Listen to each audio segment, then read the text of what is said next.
Hi Junior Ranger Ryan, it's Ranger Erin. I'm on my first stop here at the Grand Canyon, which is located right behind me.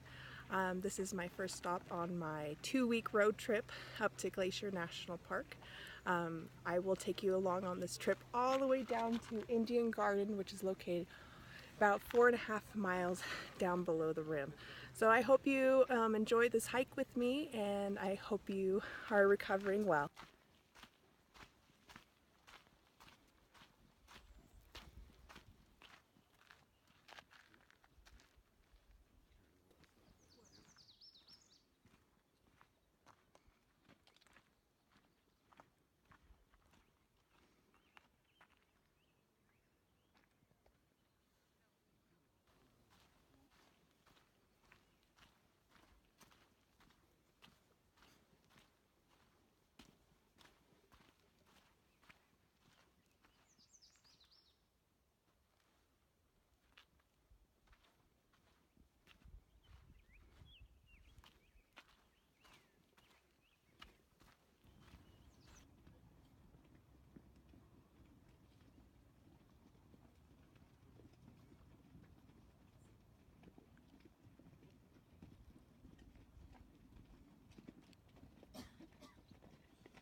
Good, how are you? Nifty, thank you.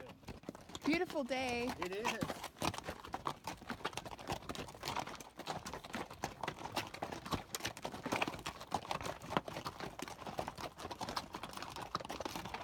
Hello. Hello.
Hi Junior Ranger Ryan, it's Ranger Erin again. I made it to the bottom of the Grand Canyon, or as close to the bottom as I'm going to get. As you can see below me, there's the Colorado River running through the canyon. This is what sculpted the canyon millions of years ago. So it is definitely a long hike. It's about a 12-mile hike round trip. So, and it's quite hot down here. It's about in the 90 degrees. So, but I hope you enjoy the view, and I hope you enjoy the river behind. So take care. I have a long hike back.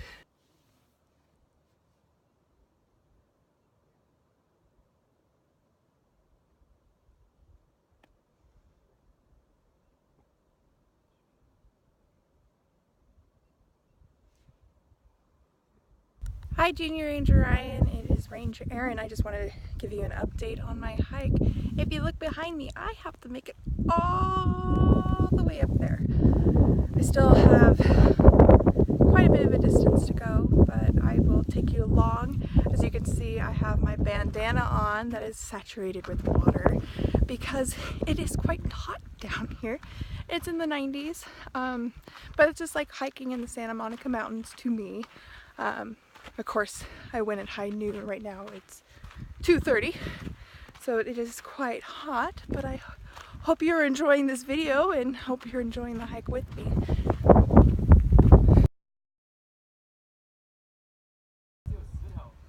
Hi Junior Ranger Ryan, it's Ranger Erin, and I'm here at Mesa Verde National Park. I'm about to go on the balcony tour here at one of the cliff dwellings. I got one of the very last tickets, so you get to go on this adventure with me. So I will see you again soon. Later, you will trip over a classic Navajo name. Look for the name Anasazi. Anasazi. Now, we the Rangers, we don't use it. That name was based on the notion that no one knew who these people were, but we do. We call them ancient Pueblo, and you know their descendants today as the Hopis, living down in Arizona. The Zunis live in New Mexico. The Taos, the Cochiti, the Hemes. There are 21 modern Pueblo societies, and they still come to Mesa Verde to honor their ancestors.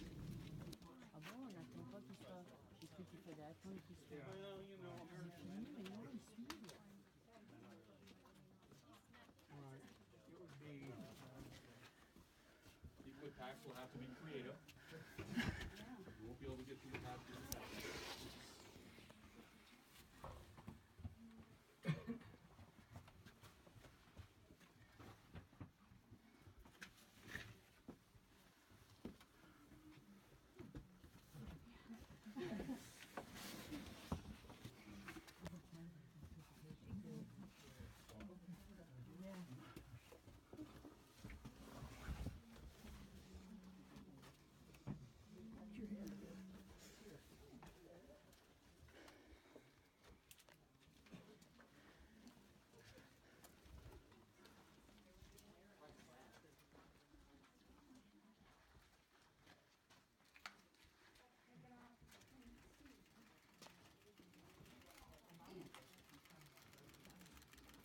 What do they tell you? How old the tree is in years? What else?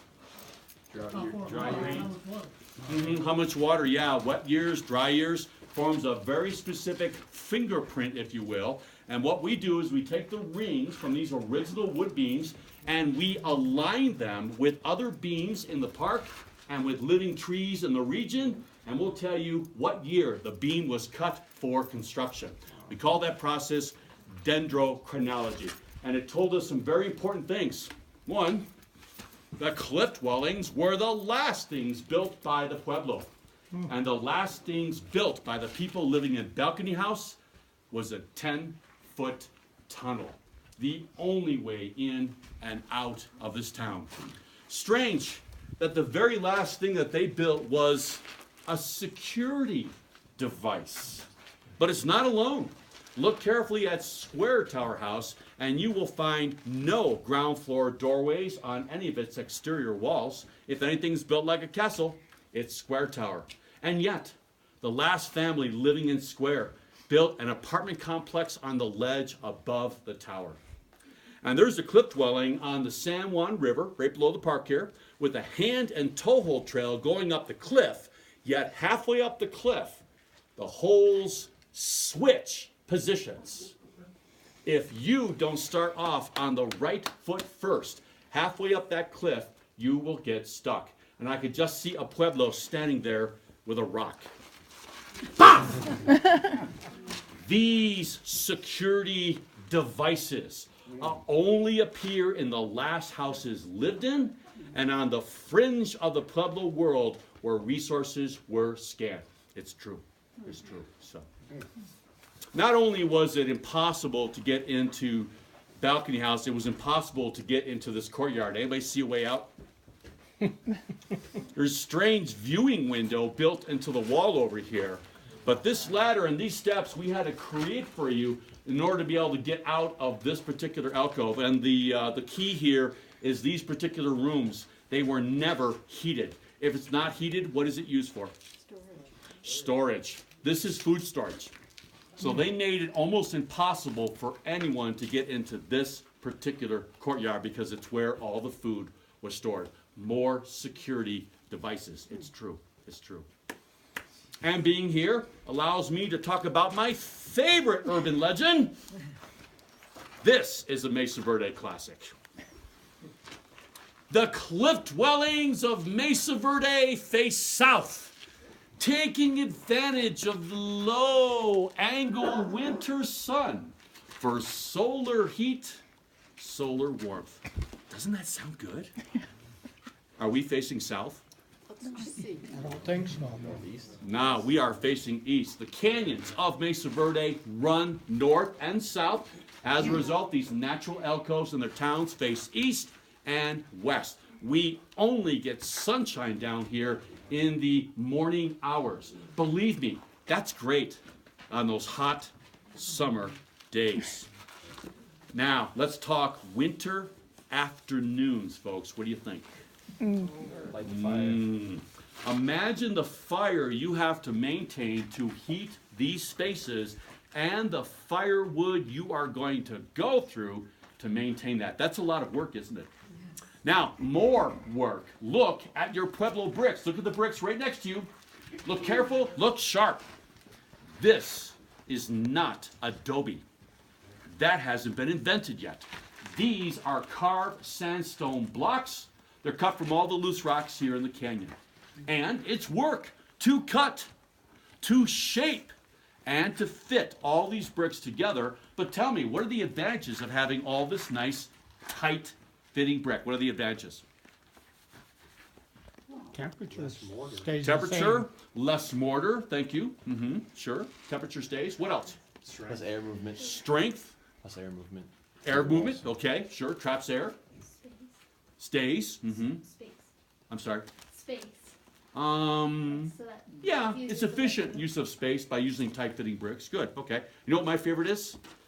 Let's see that mouse chew his way through the wall this time. Yeah, it's true, it's true. So, now I like to demonstrate another piece of Pueblo technology. To do it, I'm gonna ask a volunteer to join me. Or lead. That each cluster represents a family. That's what he said.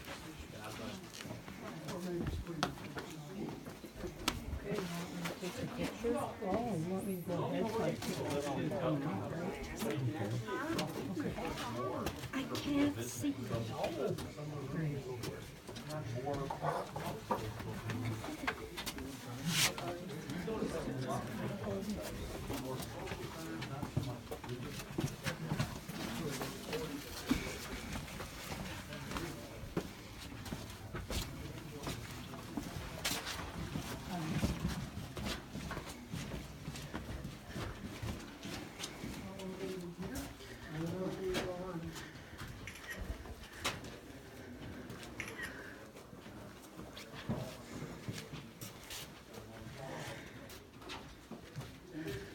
Is that too far? No, you can do whatever. Just come back.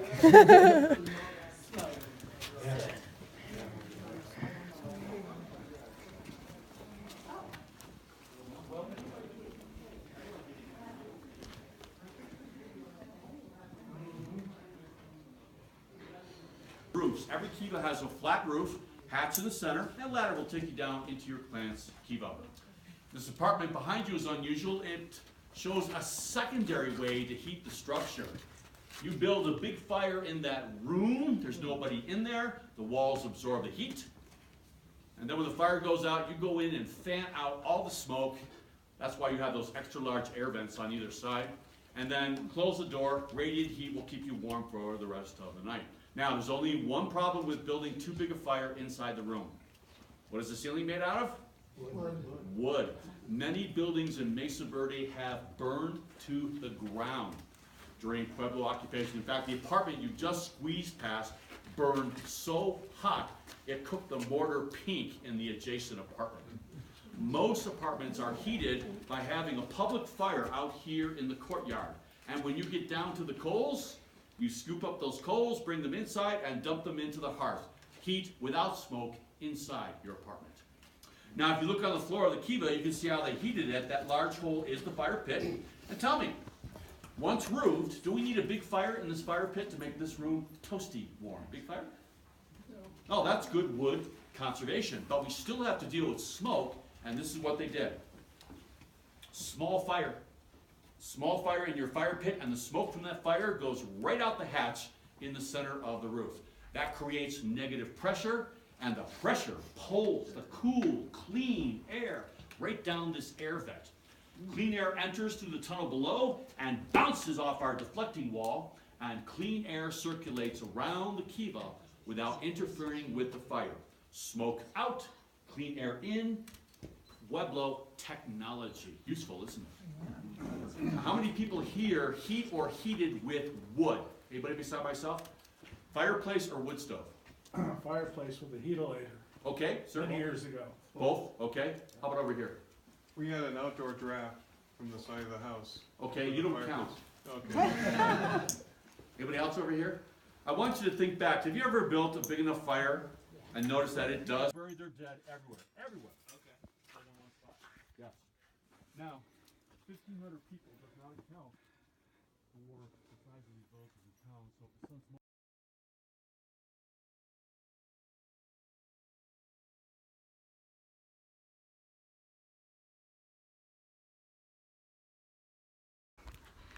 Good morning, Junior Ranger Ryan. It's Ranger Aaron here, and I'm at Arches National Park.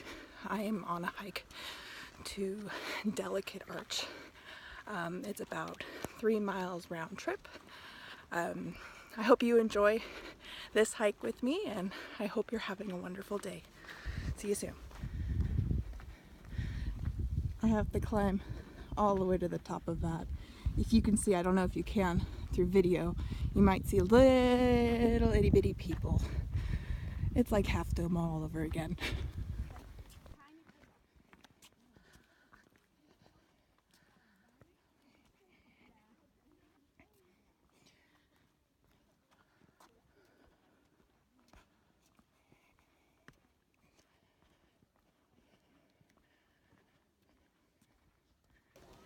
Hi Junior Ranger Ryan, it's me, Ranger Aaron, and I'm here at Arches National Park. As you can see right behind me is Delicate Arch.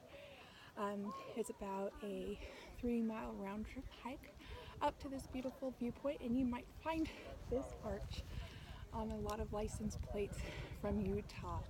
It is definitely one of those sites that you have to see if you ever come here to Arches. It is a little hot here today.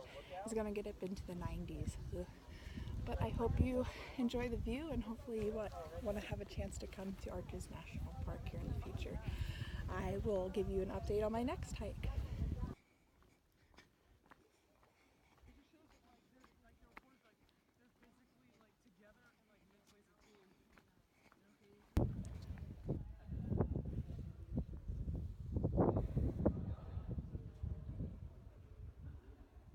Hi Junior Ranger Ryan, I'm back here at Arches National Park. I decided to do a detour before I went home to the hotel. Right behind me is a familiar scene if you ever watched the movie Indiana Jones and the Last Crusade. This is the beginning part where young Indy was riding on horseback with a bunch of other Boy Scouts. I hope you enjoy the view.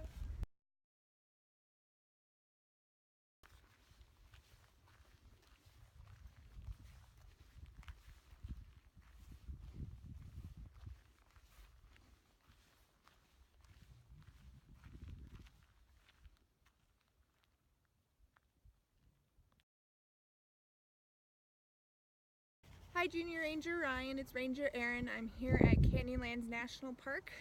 As you can see behind me is one of the many beautiful canyons that you can find in this park. Right now there is a thunderstorm blowing through, so I'm going to have to keep this very short. I am here for the next 2 days. I'm right next to Arches, which is about a 30-minute drive from here. So I'll be exploring here, Canyonlands and Arches, within the next 2 days. This morning I went whitewater rafting in the Colorado River. I only have one picture of it, but I could tell you all about it when I see you again here in a few months. I hope everything's going well, and I hope you enjoy this trip with me. Maybe you'll see thunder and lightning with me, or you'll hear thunder and see lightning here later today. I hope you're doing well. I'll see you in a bit. Bye.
Moo! Baby, baby cow! Moo, moo! Hi, cows! Moo, moo, moo, moo! Hi, Junior Ranger Ryan. It's Ranger Aaron here at Canyonlands National Park. Today is a lot different than it was yesterday with the thunderstorm. There's some rain clouds still bumpy, but it won't be as what it was like yesterday with a torrential downpour. I'm right here next to Grandview in Canyonlands National Park. I'm about to go on a 2-mile hike to the very end of the point. I hope you enjoy this hike with me, and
Hi, Junior Ranger Ryan. It's Ranger Aaron. I'm here at Dinosaur National Monument.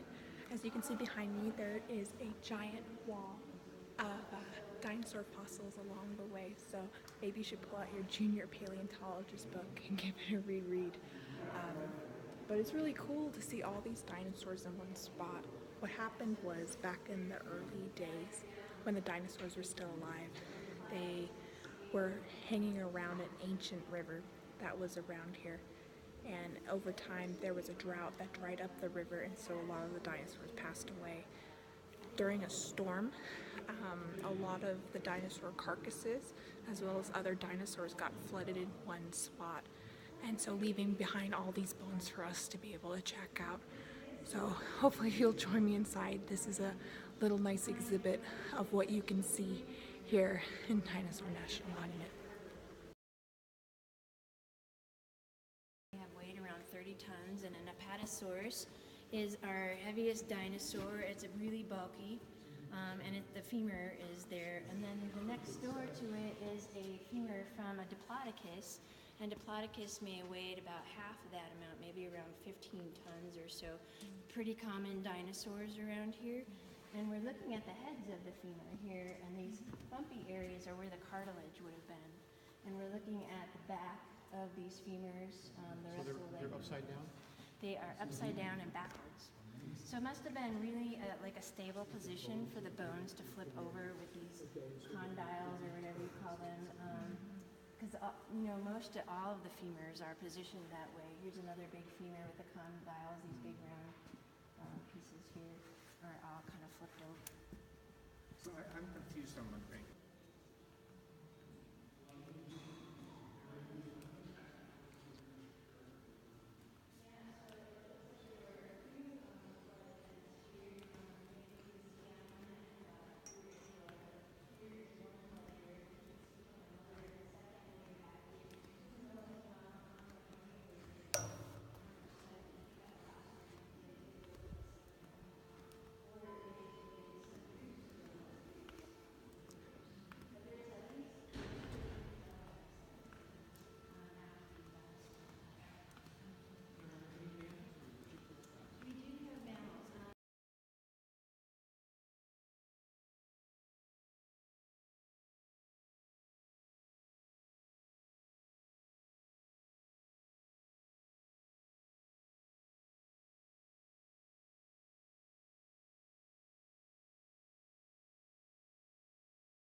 where it's 95 to in the low 40s, and it can get down to the 30s tonight. Right now it is currently raining, so if it continues to rain, there's a chance of snow that could happen tonight. I hope you enjoy this trip with me. I will be exploring Tetons today and tomorrow, and then I'll be making my way up to Yellowstone. And then after Yellowstone, I'm on my way to Glacier. So I hope you enjoyed this trip with me, and yeah, enjoy the view.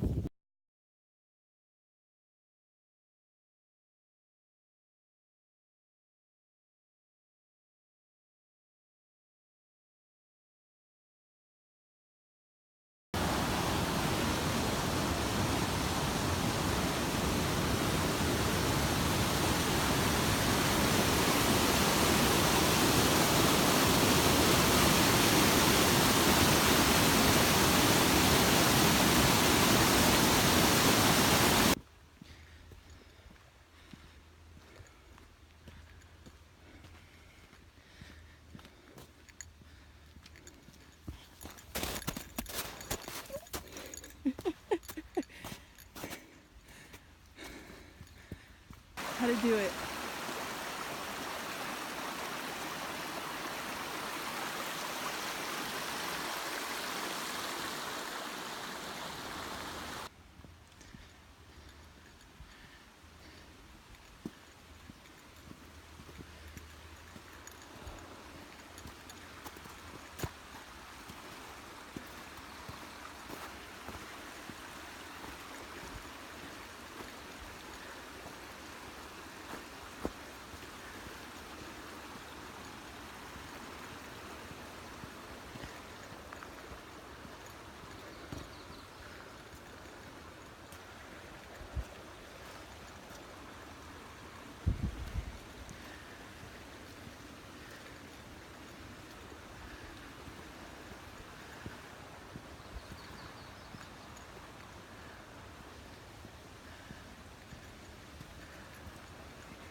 Hi Junior Ranger Ryan, it's Ranger Erin, and I'm here at Grand Teton National Park.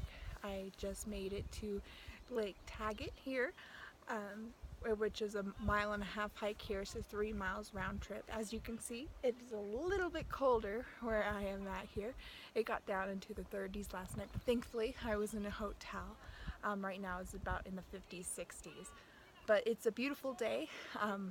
The 1.5-mile hike here, half of it was in snow, so it is quite chilly here. And plus I have to be a little bit more bear aware because there are grizzlies here in this park, and I'm hiking by myself. So I have my handy dandy bear spray if it came down to it. So I hope you're doing well, and I hope you enjoy this hike with me.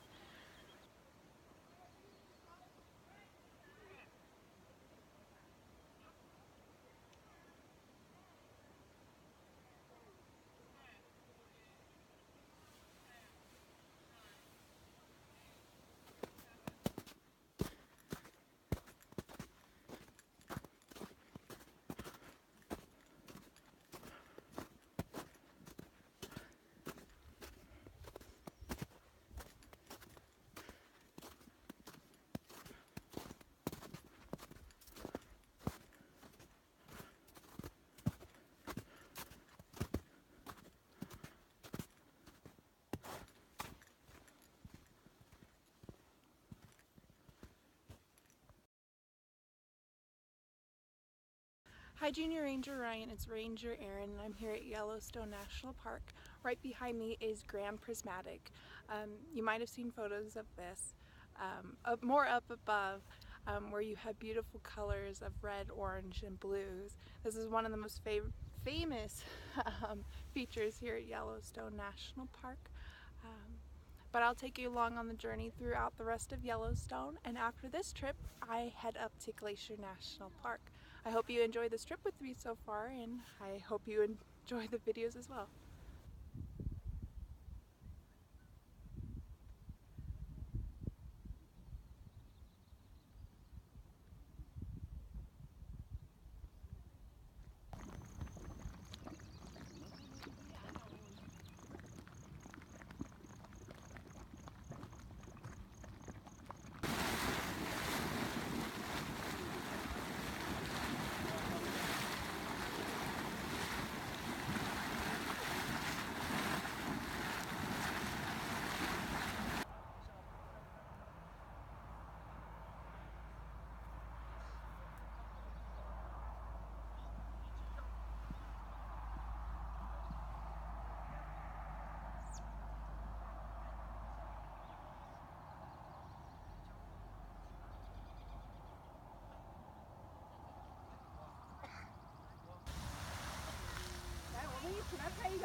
It's Ranger Erin. I'm here at Yellowstone National Park. I'm here at Old Faithful, which is located right behind me. The eruption should start any minute, so I hope you enjoy the view with me.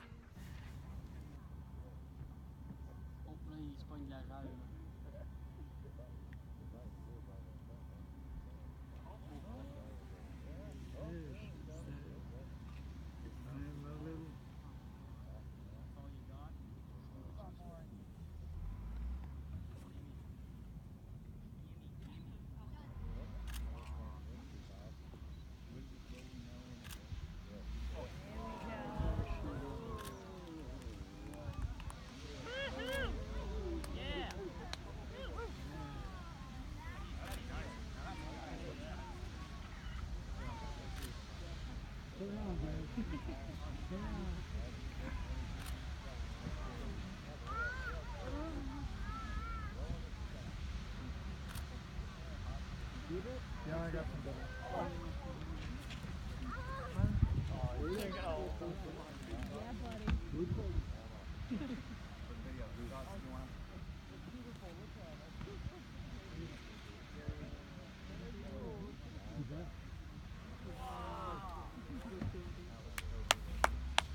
Want it up and down or sideways?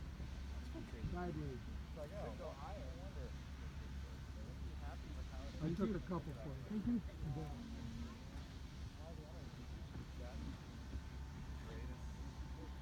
Want the other one?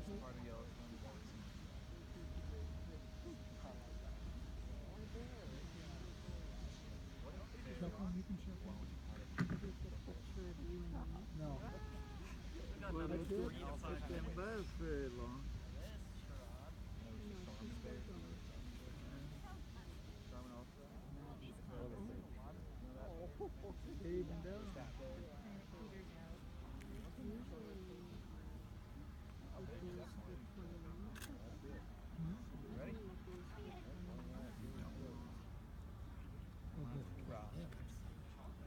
But it goes on and on, and higher than that too.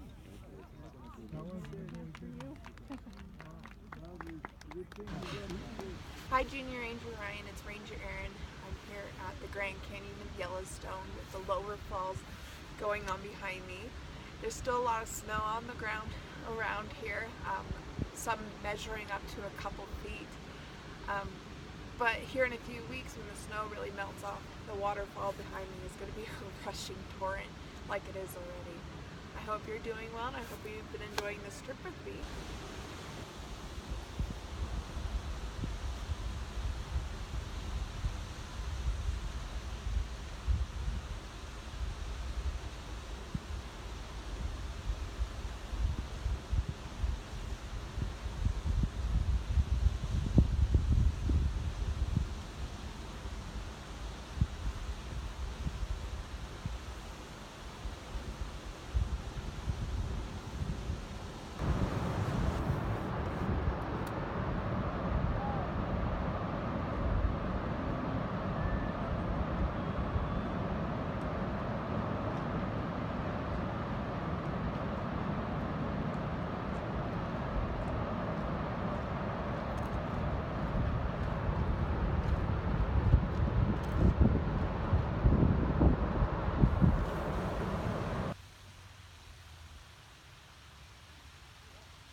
Hi Junior Ranger Ryan, it's Ranger Erin. I made it to Glacier National Park.